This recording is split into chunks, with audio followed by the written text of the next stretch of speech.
আল্লাহ রাসূল সাল্লাল্লাহু আলাইহি সাল্লাম বলেন, যদি কোনো ব্যক্তি আল্লাহর দিকে আধ হাত এগিয়ে আসে, আল্লাহর রহমত ওই ব্যক্তির দিকে এক হাত এগিয়ে আসে। আর কোন ব্যক্তি যদি আল্লাহর দিকে হাইটা হাইটা আসে, আল্লাহর রহমত ওই ব্যক্তির দিকে দৌড়ায়া দৌড়ায়া আসে। তো আমরা আল্লাহর জন্য, আল্লাহকে খুশি করার জন্য একটু আগে আসতে পারি না? আমরা পরিবেশটাকে সুন্দর করে বসি, একটু গোল আকারে বসি। এই যে আমার যুবক ভাইরা যারা আছেন, একটু কষ্ট করে সামনে আসেন। হ্যাঁ যুবক ভাইরা সবাই সামনে আসো, সামনে আসো সবাই, তাহলে সুন্দর হবে, কথা বলতে একটা মজা হবে। সবাই সামনে। তো মুআজ্জাজ হাজিরিন,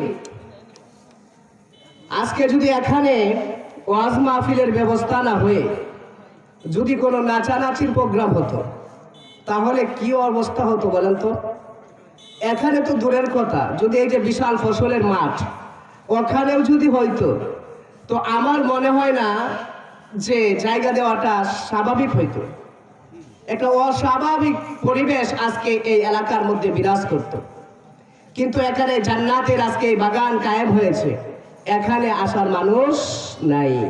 ওয়াজ মাহফিল হইলে কোথাও সেথায় যেতে চাই না মন, রাত্রি জেগে দেখে আবার সুন্দরী মাইয়ার নাচন।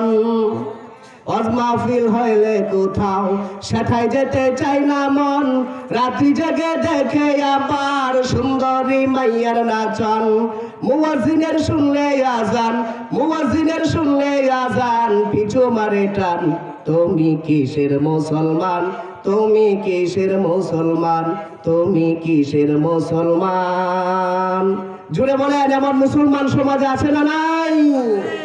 মুয়াজ্জিন যদি আজান দেয়, মসজিদের আশপাশে থাকলে বেচারাকে আর পাওয়া যাবে না।